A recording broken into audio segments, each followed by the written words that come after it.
Hello, everybody, and welcome back to another Community Fortress. This fortress was sent in by Cog on the Discord. If you would like to send in a fortress for me to have a look at on this show, you can do that via my Discord server. Link is down in the description below. Simply join the DF Save sharing room and then send in your fortress. Well, with all that being said, this is the Fortress of Torchfangs, one of the cooler Embark locations I've seen. This one's quite a bit modded, so there's a few aesthetic differences from the normal vanilla saves I look at on this show. But overall, it's a smallish world in the civilization of the Sacks of Reason, and the local government is called the Earthen Spear, and the fortress is Torchfangs.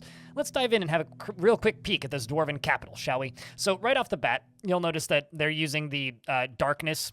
Stuff fades into darkness instead of fading into blue, which is just odd to me. I'm not used to this because I'm used to fading into light, so it looks off when I look at it. But they're also using the three-quarter view mod as well as some other UI mods and probably something else hidden in there. One of the first things I noticed is, good golly, that's a lot of bodies. There's so many skeletons. There's so many. I mean, I like a good skeleton army.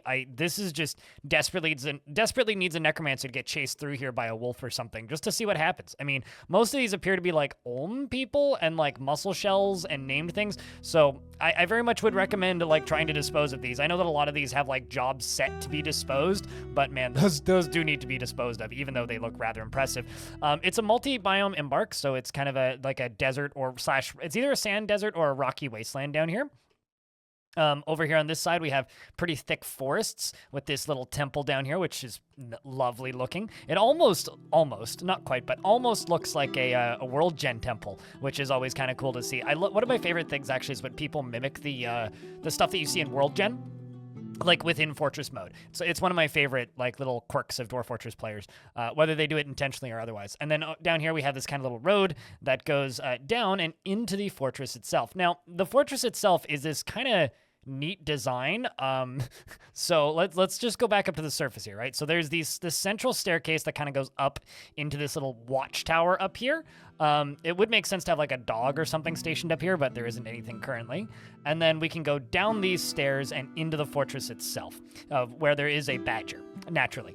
And then if we hit Z on the keyboard, we can start spotting different workshops that are around. But if you're not entering the fortress through these two doors, there's also this lovely little pen on the side here, which definitely would spot animals, so you don't really need a dog stationed up top, but I don't know, I love my ham radios. And then down here is some more paddocks. I've always wanted to like set up pens like with the vertical bars, but because of the bug that says that they're still in your inventory in your stock screen, like if you go to your stock screen, like your bars, even if they're like built into things, they will show as still in the stock screen because technically they're still available because I haven't been changed into a different type of item, which is a really annoying thing for me. So I don't use bars anywhere near as much as I should, but they look fantastic as like livestock fences. But down here is this side entrance to the fortress. So this kind of goes in this way, and this can be locked off, and there's a defense area here. So I'm assuming for defense, this fortress is mostly using these ballistas, which can't be that effective. Like, they're not going to hit much on there, are they?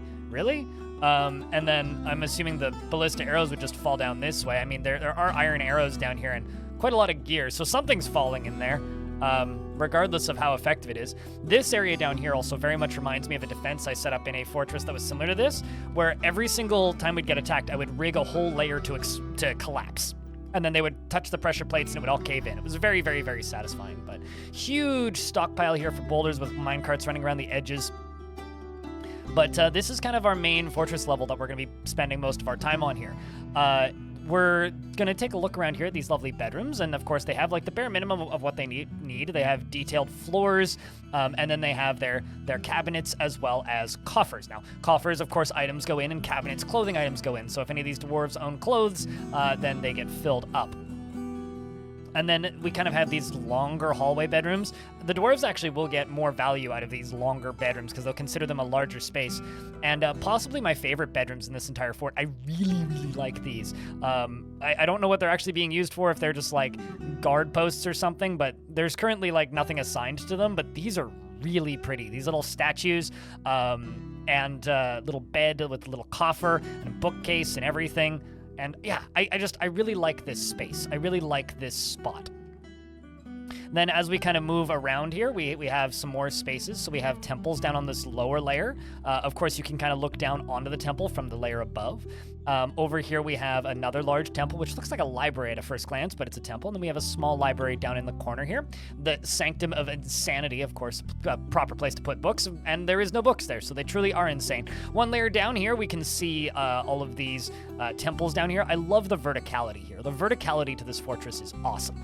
And then over here we have the place for dwarves to sleep permanently when they don't wake up anymore after falling asleep, and that's of course a really good thing to have in your fortress because you need ample access to those, especially when the baddies show up to bonk you in the head and make you fall asleep forever. Then up here we have some bedrooms, of course, for the king, His Royal Highness, and his lovely wife Ulan. They spend time there together, and of course a very gaudy bedroom, very, very appropriate for a king of such stature. And we have Gur Lazul right here on display.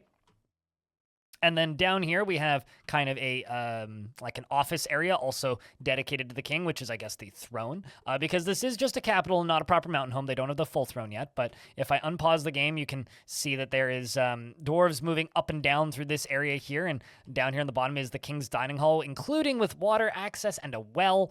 A little bit dangerous if something were to attack, but still cool as hell looking and an awesome design as far as I'm concerned. I mean, come on. Aesthetics over safety. Let's be honest here. And then we have this lovely little dining hall here for just the rest of the dwarves. Yes, just for anybody who so shows up. And then down here in the middle, we have a tavern over here on the left. I think that's a tavern. Yep, a tavern. The Angelic Wells right next to the Armored House, which is another empty library. And then as we move down here, we have some... I just want to highlight those again, how much I love these kind of little central areas. They're so cool looking. We have more bedrooms around the edges. Of course, most of these aren't claimed from the looks of things. But, like maybe every third to fifth bedroom is claimed. I feel like this fortress has way more capacity than it needs. As we move down a little bit, there's more of these beautiful, beautiful bedrooms. I love the little green glass windows design. It really fits very, very well. And then I also just once again need to highlight, I love this whole center section. I think this little center bridge here and everything, this is easily my favorite part of this fortress. It's gorgeous. And then down here we have a little guild hall surrounding a bunch of furnaces, which of course is a metalsmith's guild.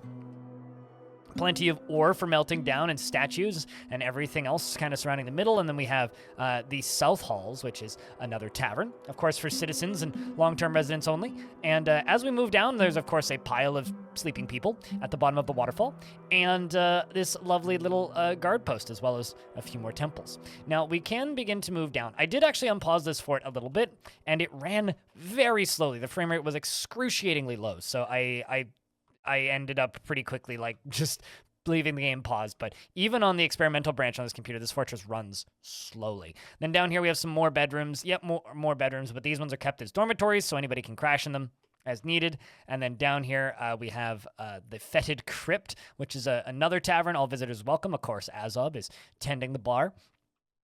And we can move down a little bit further, and we have this very swampy room that is a temple from the looks of things. So is this the temple where you learn how to swim, or the temple where you wish you knew how to swim? I don't actually know what this temple is. This just doesn't seem very safe, especially considering there's well, okay, it is all just draining down through that. Yeah, I don't know. That does not seem very safe. But anyway, there's kind of stairs in the middle here, so we're going to follow it down. This fortress is very high above sea level. I think largely the frame rate cause for this fort is probably just its age and the amount of water moving around, but also just the kind of convoluted walkways. I've been told spreading dwarves out is good for frames, but in my experience, it doesn't usually end that way. I'm kind of amazed that there isn't just a bunch. Oh, that one might be. I was gonna say I'm kind of amazed there isn't a bunch of dead dwarves in here, seeing stuff and then charging off the edge of that. Out here we have a bunch of statues of the old invaders, I assume, a bunch of Olm people. I really like the kind of story building in these caverns. There's definitely something that's happened here. And if we move down to the lower cavern, you'll see some more great story building. I think it's this one. Yeah, look at this. A war was fought down here. Look at this. This was one of the first things I saw when I initially loaded the save up, and I was just like, wow, so much red. So much red.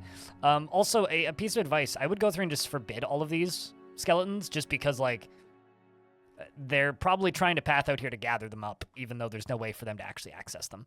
Then as we move down, we get down to the third cavern layer, where there was another large battle fought at one point.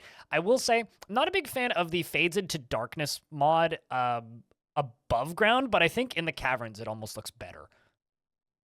but I know the game doesn't really have that capacity, but it's something I really like below ground, but I don't really like it above ground. It's kind of I'm kind of torn on it. And then down here we have a temple, of course, and the final forge, maybe Armok's forge. And then down here at the base we have, a few more stairs kind of going down to the bottom, but eventually hitting semi-molten rock and the lava sea, of course. Thank you very much for watching this video. This is a really cool little fortress. I really like the idea of this thing. Something I just kind of wanted to throw out there at the end of this is I've been brainstorming today of what I can do with this series. Things that I can do that are maybe expand upon the community fortress and just kind of like keep the kind of community fort idea rolling. What do you guys think about doing a room design contest? Because I pitched this a couple days ago where I mentioned, like, I love seeing people's unique room designs, and this is a really good opportunity to bring this up because, like, there's a really cool one right here. I could maybe put some judges together or something, or maybe I could just judge them, and we could maybe do some merch as a prize, maybe with somebody's name on the back. What do you think of this idea? If you're interested in the idea of a bedroom contest or a room contest or a tavern design contest, leave a comment down in the description, down beneath the description of this video, and I'll take that feedback to heart. Thank you very much for watching, and I hope to see you in the next one.